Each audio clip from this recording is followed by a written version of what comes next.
aux États-Unis, Rush Limbaugh, Shane Hannity, Glenn Beck, puis qui ont dit au screener qui voulait parler de Court Bilderberg, qui se faisait répondre we're not taking calls on that right now, sorry. Clic. Fait que tu sais, quand on parle de contrôle médiatique, là, pis c'est toi. Ben là, en tout cas, une chose est sûre, c'est qu'il y a un lien très clair entre les médias et le Court Bilderberg. Surtout que les représentants des médias y vont. Je sais même pas pourquoi ce qu'on appelle qu'on parle de théorie de conspiration. Là, c'est tellement, je veux dire, des faits là, que, en tout cas, on va continuer à en dire, tu veux dire. Tu veux faire. Oui, puis le Court Bilderberg, depuis les années 1950, qui parle, par exemple, de créer l'Europe telle qu'on la connaît, l'Union européenne. Donc, manifestement, ils ont réussi. Donc, là, c'est pas juste des spéculations philosophiques. Là. Les plans qu'ils font là, c'est effectivement ça qui finit par se passer. Okay? On va parler un peu de Ron Paul, ou plutôt de ce que Ron Paul a répondu une fois à un journaliste.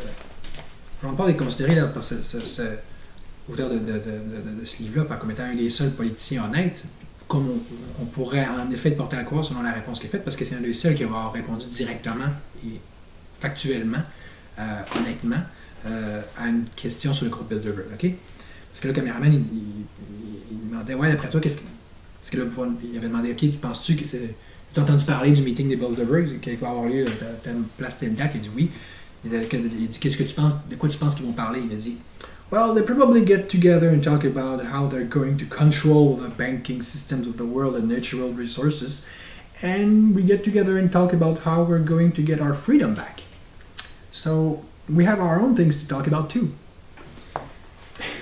Tu sais, c'est ça. Puis tu sais, à contraster, mettons, de Hillary Clinton, sa réponse, elle qu'elle a faite, elle a dit...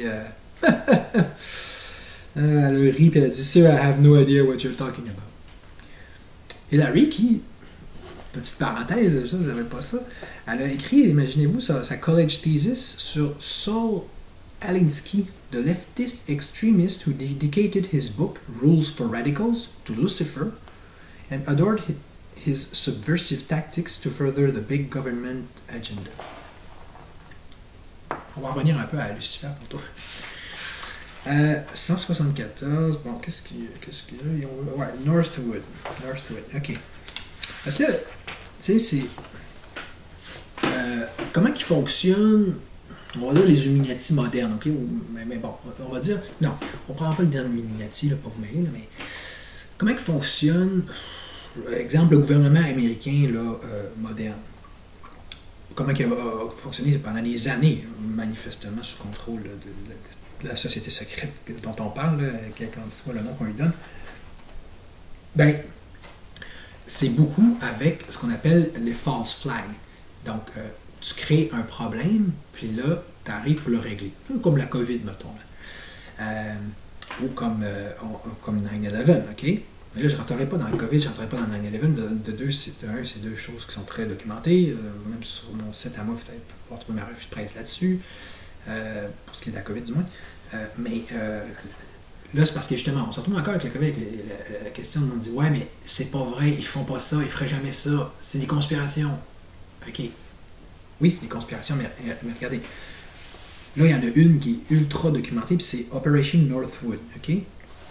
Puis ça, ce que ça dit, là, c'est qu'autrement dit, là, dans les années 1962, là, ils voulaient vraiment faire cette false flag attack pour envahir Cuba. Okay? Puis là, il disait, il voulait donc détruire des avions civils, faire à Miami ou même à Washington, puis dire que c'était des communistes cubains, là, notamment là, basés à Miami, qui auraient fait ce crime-là pour justifier l'invasion.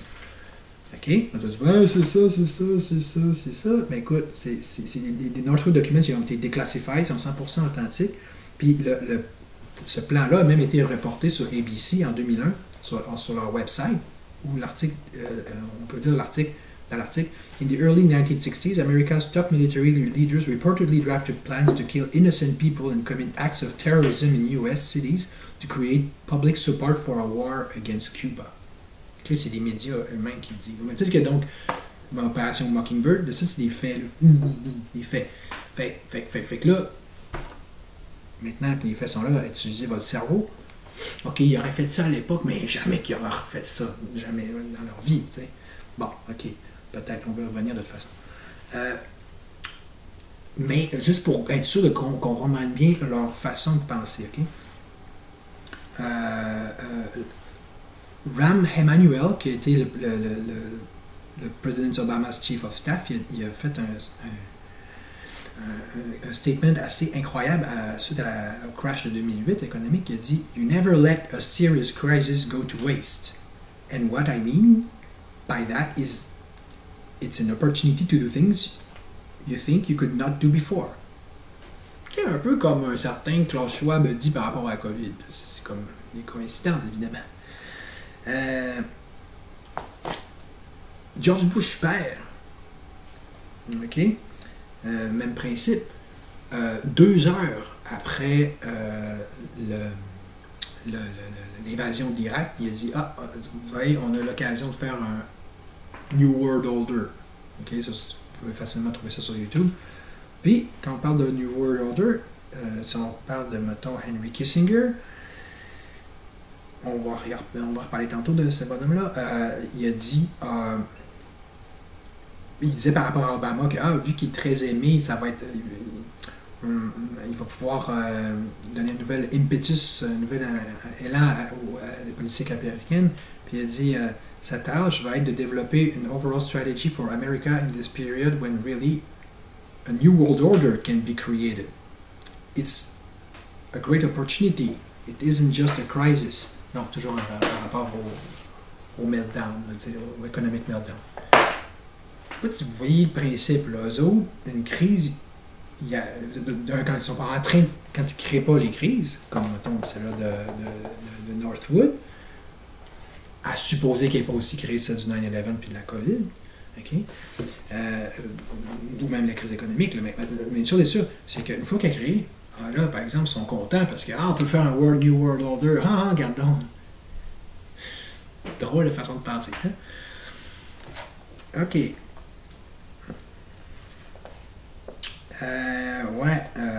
Tantôt, j'avais parlé de John DeCamp puis son livre de Franklin Cover-Up par rapport au rituel du Bohemian Grove. Ben, j'avais oublié de vous dire que Bill Cosby, qui était le former CIA director, il a dit à DeCamp, là tu t'en vas dans quelque chose de tellement dark, il faut vraiment que tu arrêtes de parler de ça, éloigne-toi de ça aussi vite que tu peux. Oublie tout ce que tu as vu ou entendu, puis quoi que ce soit. Puis là, c'est ça. Pas longtemps après, il est mort, finalement. Donc, c'est ça. DeCamp, ils l'ont fait décamper. Fait que, petit fait anecdotique, comme ça en passant. Ensuite, on va parler un peu du transhumanisme, OK? Pour, encore là, voir un peu comment je pense le genre de gens dans la haute, là. Vous me dites, vous me dites que ça n'a aucun lien, le transhumanisme, avec ce qu'on appelle la cabale, qui est un autre nom pour les Illuminati. OK, fine. Fine, mais c'est quand même intéressant de regarder ce que pensent ces gens, puis vous allez voir que c'est drôlement similaire à ce que disent les Illuminati. OK, donc une espèce de prophète là, du transhumanisme, il dit as you go out to the 2040s, donc dans les années 2040, là, now the bulk of our thinking is out in the cloud. Donc notre pensée, elle va être pas dans le cerveau, elle est dans le cloud, l'internet cloud. Là. The biological portion of our brain didn't go away, but the non-biological portion will be much more powerful. Notre cerveau, l'essentiel de notre cerveau va être dans le cloud. And it will be uploaded automatically the way we back up everything now that's digital.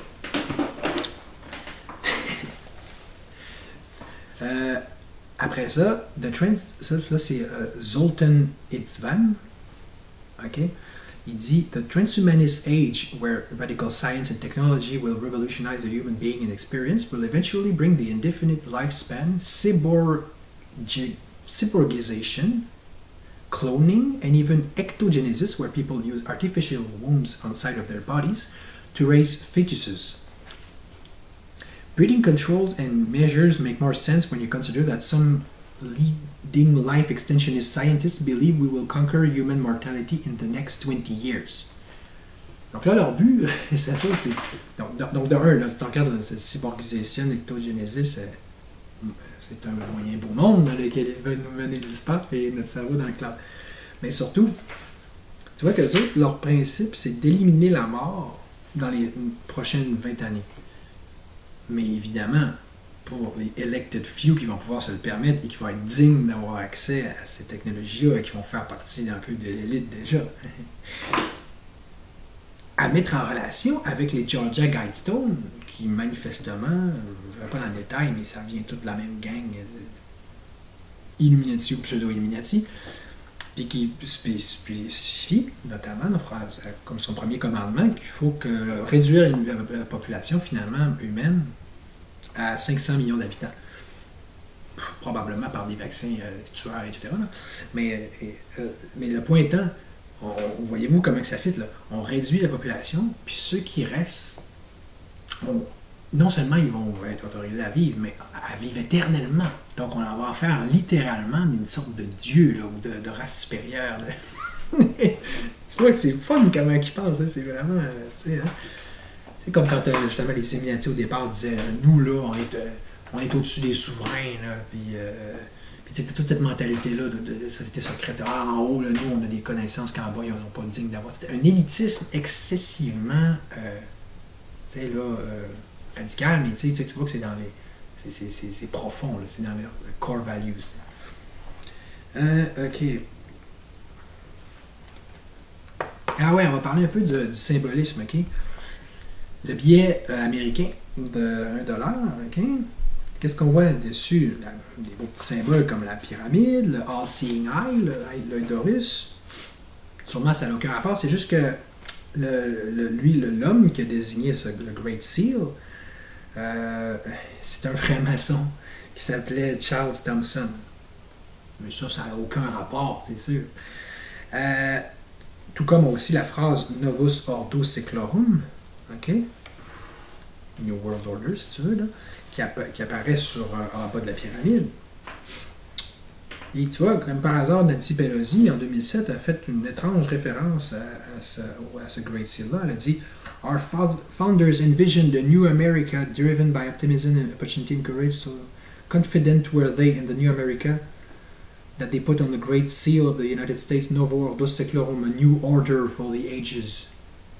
This vision has sustained us for more than 200 years, and it accounts for what is best in our nation.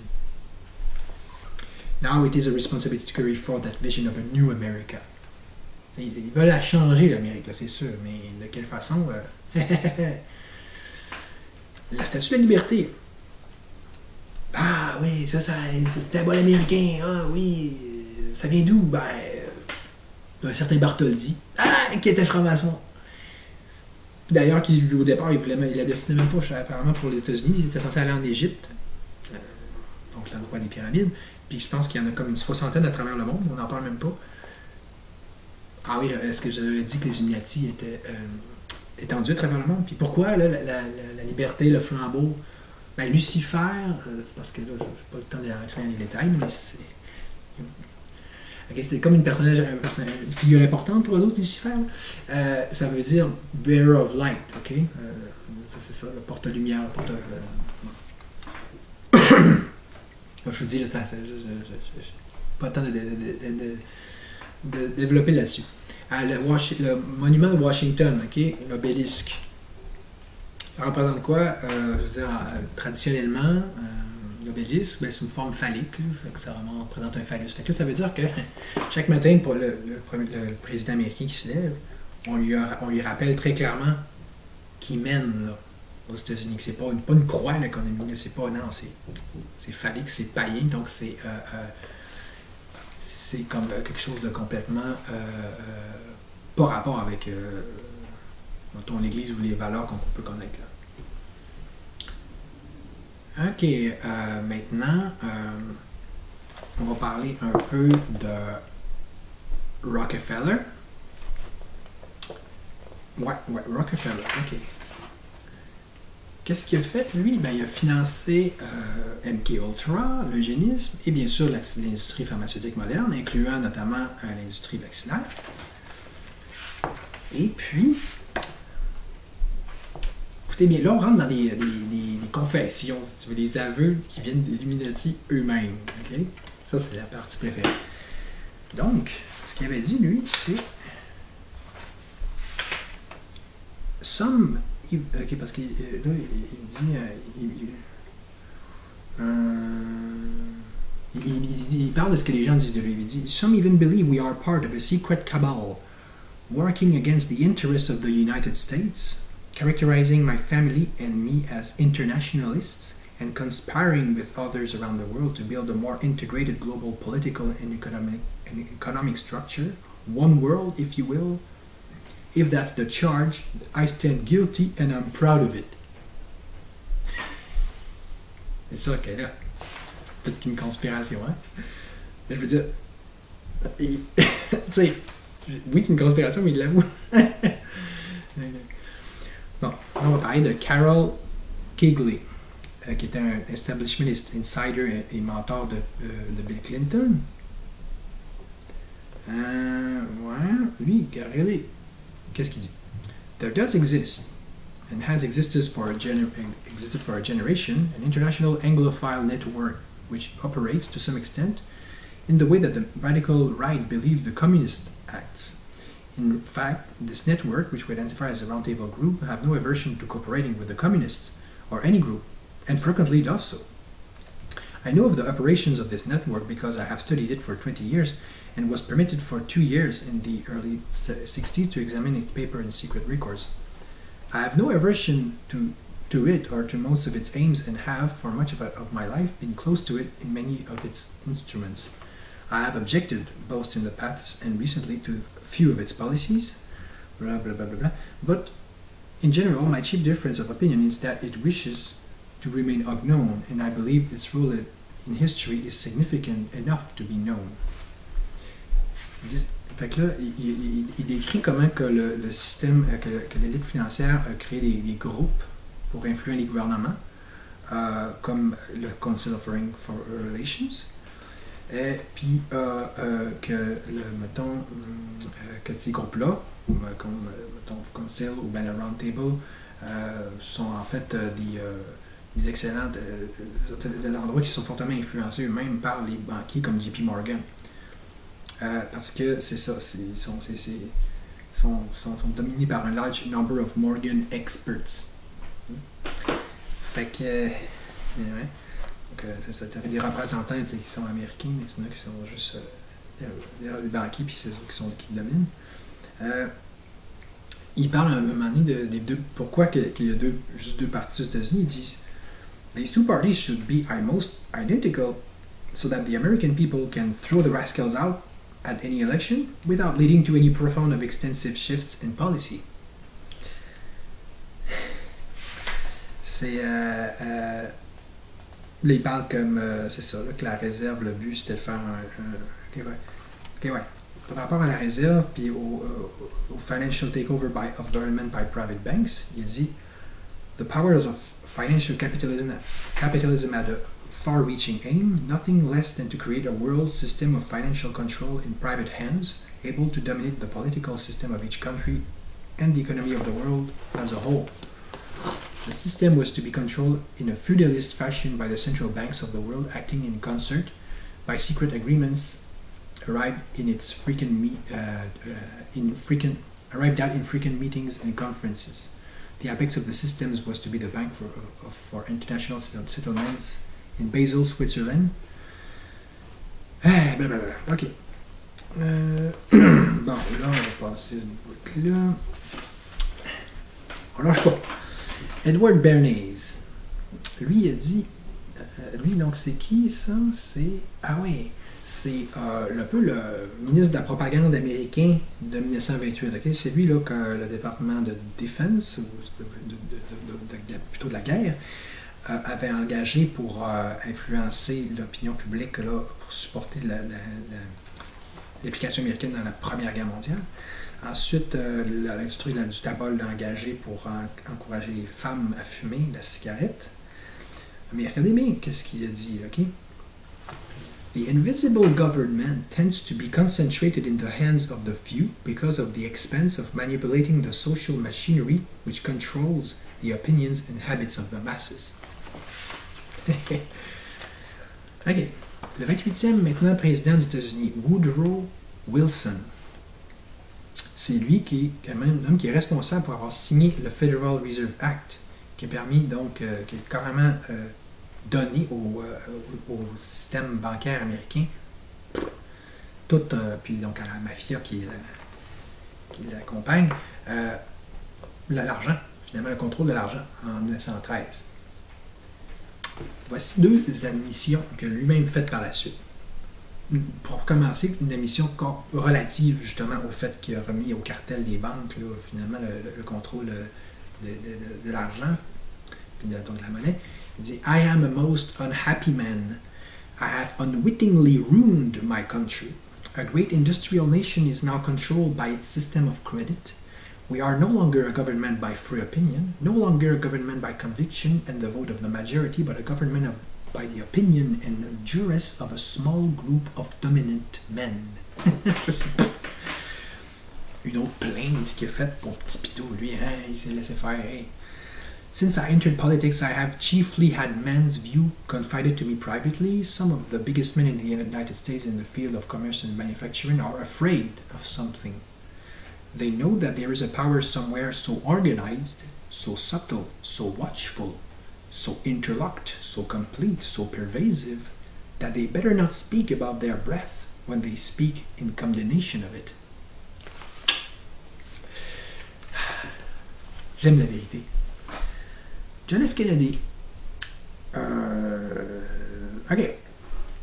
Vous avez probablement déjà entendu ce speech-là où il parle de ce que je vais dire, mais je vais prendre juste quelques extraits. Là. Il dit For we are opposed around the world by a monolithic and ruthless conspiracy that relies primarily on covert means for expending its sphere of influence on infiltration instead of invasion, on subversion instead of elections, on intimidation instead of free choice, on guerrillas by night instead of armies by day. It is a system which has conscripted vast human and material resources into the building of a tightly knit, highly efficient machine that combines military, diplomatic, intelligence, economic, scientific, and political operations. Its perpetrations concealed, not published. Its mistakes are buried, not headlined. Its dissenters are silenced, not praised. No expenditure is questioned. No rumor is printed. No secret is revealed. Là, en 1963, le Canadien a eu une idée flyée, direz-vous. Il a fait ce qu'on appelle ça des silver certificates, qui ressemblent à des dollar bills, mais ils pouvaient être échangés pour de l'argent, dans le sens de métal. Là. Combien d'années qu'après ça, que ça y a pris pour se faire tuer? Je sais pas, mais en tout cas, ça peut probablement. Ou ben, si c'est pas à cause de ça, ça fait partie des raisons qui l'ont amené à être tué, parce que là, il menaçait le pouvoir de la réserve américaine. C'est ça, mais ça, c'est donc, on parle d'une des premières conspiracy theories, puis dépendamment des sondages, de 63%, 61 à 81% des Américains qui croient que c'est vrai. Gang de fous. Dwight Eisenhower, OK? Il avait parlé, lui, il parlait beaucoup du complexe militaro-industriel. Hein? Lui, il dit... il va quand même là quand il parle de son influence, il dit The total influence, economic, political, even spiritual, is felt in every city, every state house, every office of the federal government. On parlerait peut-être plus de l'état profond, en fait, là, dans le cas spécifique de ça. Mais tu vois qu'il dit qu'il y a des forces en arrière du gouvernement fédéral qui sont vraiment... ce complexe, ce que lui appelle le complexe militaire industriel, qui fait vraiment sentir son influence. Bon, George Bush, père et fils, on en a parlé tantôt. Oh, Dick Cheney. Dick Cheney, donc, était le conseiller de Bush fils, qui a donc été, évidemment, c'est comme des néocon architects là, qui est derrière les attaques du 9/11, fort probablement. Et puis, ensuite, sur la War on Terror, il a publiquement advocaté la torture. Il a refusé de témoigner en sous-serment dans les 9/11 Commission Hearings. Il a aussi fait un false flag scénario, là. Ça, c'était où, ça? C'était auparavant, là. Gulf and Tonkin. False flag Gulf and Tonkin in the Middle East to expand the war on terror in Iran by having some US Navy SEALs attack American ships in the Straits of Hormuz in order to make it un beau salaud, là. Regardez bien qu'est-ce qu'il a dit, ok? À un moment donné, quand il parlait à la Council of Foreign Relations, encore une babelle d'Illuminati, là, il arrive devant ce concile-là, puis en 2002, là, puis il a fait une inside joke, là, il a dit, fier de lui, il dit, I want to thank you all for the warm welcome today. I see a lot of old friends in the room, and it's good to be back at the Council of Foreign Relations. As Pete mentioned, I've been a member for a long time, and I was actually a director for some period of time. I never mentioned it. I never mentioned that when I was campaigning for re-election back home in Wyoming. Ha ha ha ha! Rire de la salle. But it stood me in good stead. I value very much my experience, exposure to the tremendous people. Pourquoi est-ce que les gens avaient ri dans la salle quand il a dit qu'il y avait puis pas mentionné, puis qu'il n'aurait jamais mentionné qu'il était un membre de Council of Foreign Relations quand il faisait sa campagne? Parce qu'ils savent tous que ça a une très sinistre réputation auprès du public. Fait qu'ils savent, ça les fait rire, tout ça drôle. C'est ça, fait que c'est pas la plus grosse évidence, mais tu sais, c'est louche, hein? Une vie toute fière, il dit, oh, ouais, j'aurais pas dit que je serais parti, hein? Bon, là, on va parler de, il s'appelle Smedley Butter. Ok, ouais, ça c'est pas pire cette histoire-là, ça. C'est un United States Marine Corps Major General, the highest rank at the time. Okay. En 1934, il a révélé une conspiration qui aurait été organisée par des banquiers de Wall Street pour renverser le président Roosevelt et le remplacer par un dictateur fasciste qui aurait servi les intérêts de l'élite financière. Un congressional committee named the McCormick-Dickstein Committee was formed to investigate General Butler's allegations. Fait que là, Butler il a témoigné.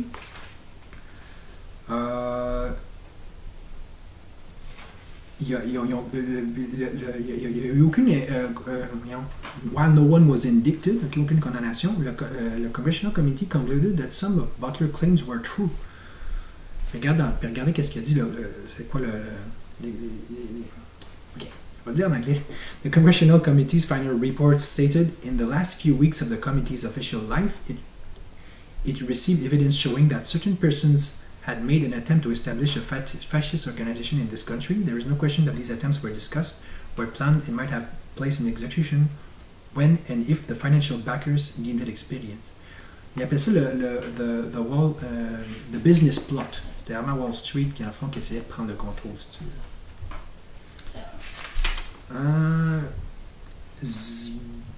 Zbigniew Brzezinski. Ouais.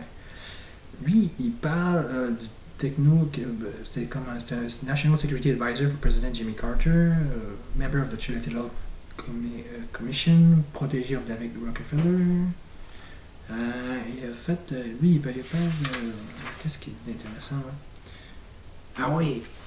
Écoutez ça, dans un speech qu'il a fait sur YouTube, là, il a dit I am deeply troubled that a very vague, emotionally stated, semi-theologically defined diagnosis of the central global menace is obscuring our national ability to comprehend the historically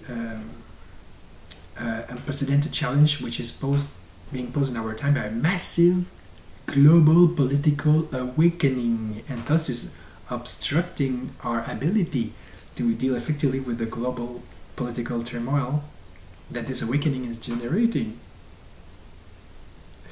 Il dit, de ça plus tard, dans un meeting à Montréal, au Canada, il s'est encore lamenté à ses fellow elitistes qu'un global political awakening était en train d'arriver puis que ça rendait ça and that the world had become more difficult to manage because it was lacking internal unity with many of its members in bilateral antagonism. Il reste qu'il dit, for the first time in all human history, mankind is politically awakened. That's a total new reality. It has not been so for most of human history, and the political awakened masses makes a much more difficult context for any major power, including currently the leading world power, the United States. Quand on dit qu'on est dans un the big awakening, là, on dit, ah, c'est ça, ils en sont conscients, puis ils sont pas contents, puis ils l'avouent, puis ceux qui l'avouent, c'est pas des tout nus, puis c'est historique, là. Ok, regardez ça. Ça, c'est un former mayor of New York City. Il a fait un detailed denouncement against the interests en 1922, un speech. Ok, alors il a fait ce speech-là contre certains intérêts privés. On ne sait pas trop de quoi il parle. Ok, bon. En 1925, il était maire 1918 à 1925. Il a dit the real menace of our republic is the invisible government, which, like a giant octopus, une pieuvre, là, sprawls its slimy legs over our cities, states, and nation.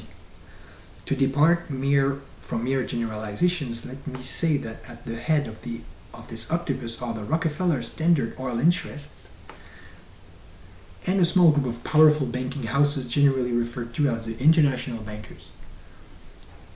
The little coterie of powerful international bankers virtually run the United States governments for their own selfish purposes. Conspirationniste.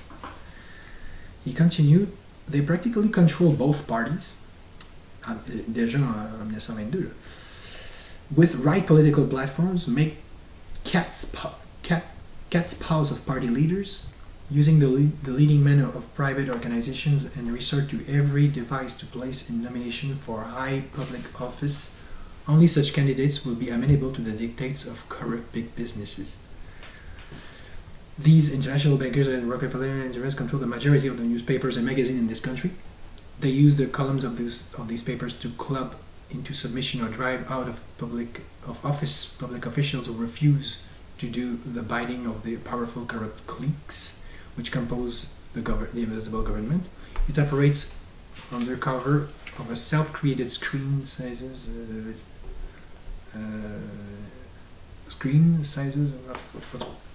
Ok, Winston Churchill. Il a fait il a de World Conspiracy. De quoi qu'il parle? Hein? Il a même nommé le fondeur des Illuminati, Adam Weishaupt. Hey! Parce que son nom de code, Weishaupt, c'était Spartacus, ok? From the days of Spartacus, Adam Weishaupt, Karl Marx, Trotsky, Bella Kun, Rosa Luxemburg, and Emma Goldman, this world conspiracy has been steadily growing. This conspiracy played a definite recognizable role into the French Revolution.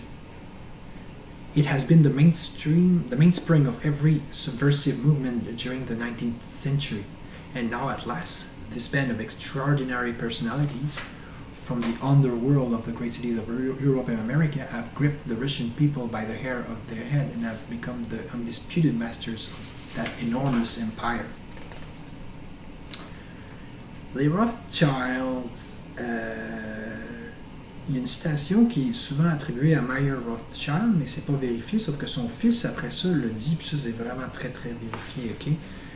C'est son fils Nathan, en 1815, dit dans son livre The House of Rothschild, I care not what puppet is placed on the throne of England to rule the empire on which the sun never sets.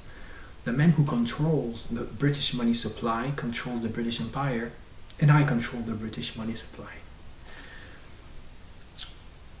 Donc, je ne sais pas si vous saviez, d'où vient la fortune des Rothschild à la bataille de Waterloo. Ils ont réussi à avoir un messager qui a eu la réponse, qui a permis la nouvelle, la défaite plus rapidement que n'importe quel autre messager. Fait que là, 2 heures avant que les autres messagers arrivent, il a su la vraie nouvelle.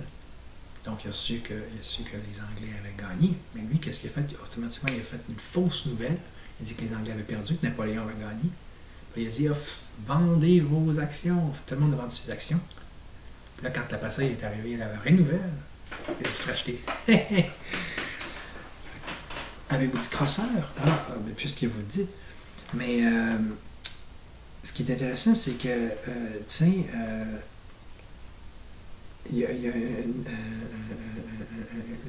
le London Daily Mail avec il avait dit qu'il y avait eu un article qui avait dit qu'il avait prétendu que le billionnaire voyons, t'as peu je vais lire le paragraphe, ça va être moins compliqué. Here Nathaniel Rothschild lost a libel lawsuit he filed against London's Daily Mail after the paper claimed he was the billionaire puppet master behind convincing the European Union Trade Commissioner Lord Mandelson to lift some trade barriers involving importing aluminium from Russia. So in a sense, by losing the libel suit, the court confirmed that he was indeed a puppet master pulling the strings of backroom big business and political dealings. Là, il était bien fâché qu'il y ait un article qui soit écrit contre lui. Donc, il a fait une sorte de procès bâillon. Donc, déjà, il semble prouver que c'est vrai. Puis en plus, il a gagné, ce qui prouve encore plus que c'est vrai. Je veux dire, qui détenait les strings, là, tu sais. James Paul Warburg. Lui, c'était qui, lui? C'était le son of Paul Warburg, the father of the Federal Reserve Bank. Wow. A money at an appearance before the U.S. Senate Committee on Foreign Relations, he once flatly stated, "We shall have world government, whether or not we like it. The question is only whether world government will be achieved by consent or conquest." Je ne sais pas si vous avez commencé à comprendre que quand on parle de New World Order, pour eux autres, là, ça veut notamment dire One World Government, ok? Gouvernement mondial. Là. Henry Kissinger, ça c'est pas fun de parler de lui, en plus là, je suis fatigué, puis vous êtes probablement fatigué aussi, là, mais vrai salaud, là, tu sais, il y a, je vais dire en anglais, okay? A man who is seen by many as a treacherous war criminal for helping the CIA organize various covert operations designed to overthrow democratically elected leaders in several countries, Chile, Argentina, for example. Il a été nominé par Bush pour être chairman of the 9/11 Commission to investigate the September 11 attacks. Évidemment, pour surtout faire taire la vérité puis empêcher qu'elle sorte puis dire « il n'y en a pas de problème ». Mais sauf qu'après ça, il a fallu qu'il l'enlève quand il a été démontré qu'il y avait des liens avec la famille Ben Laden.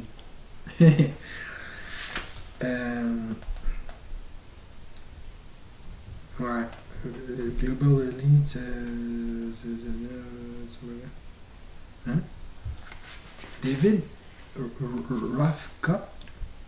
Rothkopf, the managing director of Kissinger and Associates, il a écrit un book très intéressant en 2009. Puis dans ce livre-là, il dit: A global elite has emerged over the past several decades that has vastly more power than any other group on the planet. Each of the members of the superclass has the ability to regularly influence the lives of millions of people in multiple countries worldwide. Each actively exercises this power, and they often amplify it through the development of relationships with others in this class. He goes on to say that such a group exists is undisputable. Heads of state, CEOs of the world's largest companies, media barons, and billionaires who are actively involved in their investments in technology, entrepreneur, oil potentates, hedge fund managers, private equity investors, top military commanders, a select few religious leaders, or a handful of renowned writers, scientists, and artists, even terrorist leaders and master criminals meet the above criteria for membership. He proposes that this ruling elite or superclass consists of roughly 6,000 people. Tu sais, on se souvient que les protesteurs d'Occupy Wall Street prétendaient ou se plaignaient du fait que c'était juste 1% du monde qui décide, sauf qu'en réalité, c'est probablement beaucoup moins que ça. Parce que 1%, ça serait 70 millions de gens. Fait que là, si on prend les rooftop figures, ça serait plus 0,001%. Même que ça se pourrait que ce soit en fait carrément juste 700 personnes, 700 Illuminati qui gouverneraient le monde présentement.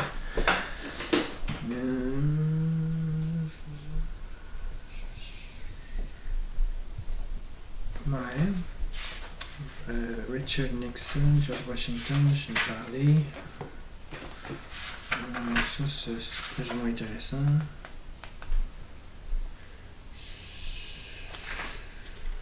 Ouais, Edward Snowden, ben là, hein, tu sais, ça c'était un gars qui était dans la NSA, là. Puis, écoute, il va démontrer comment que ces gens-là espionnent, là, genre, les citoyens américains, là, indépendamment de tout, là, les droits et les lois qui sont censés exploiter.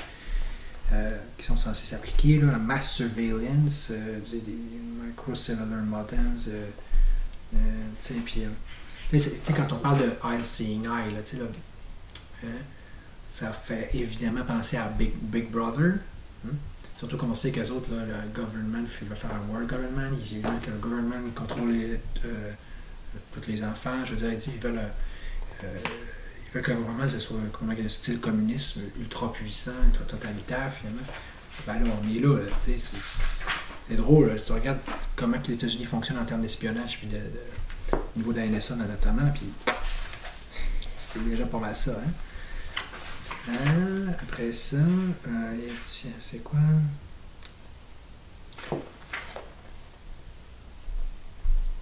Je pense que je commence à avoir fini, madame. Un peu, là. Ouais. Il a l'air fou, hein? Mais tu sais, c'est ça, c'est pour dire que, ouais, je pense que la dernière chose que je vais dire, c'est là-dessus. C'est ça. Avec ce qu'ils font à la NSA, tu comprends, c'est la dernière. Ils commencent à être rendus avec les dernières pièces de leur puzzle, là, parce que du moment qu'ils vont dire, OK, that's it, là, c'est fini la game, ben, ils vont pouvoir éliminer carrément n'importe quelle personne qui ne fait pas exactement dans leur agenda, puis qui disent pas, qui pensent pas comme eux autres, puis qui, c'est leur but ultime, là, les Illuminati. Ils veulent éliminer tout ce qui n'est pas dans leur vue à eux autres. C'est depuis le début. Puis, bon. C'est ça. Fait que, je vous rappelle que le 15, dans 2 jours, on fait un soulèvement. Ça pourrait être pas pire d'essayer de mettre un fin à cette comédie-là au moins au Québec. Hein? Je dis ça de même. Salut les amis!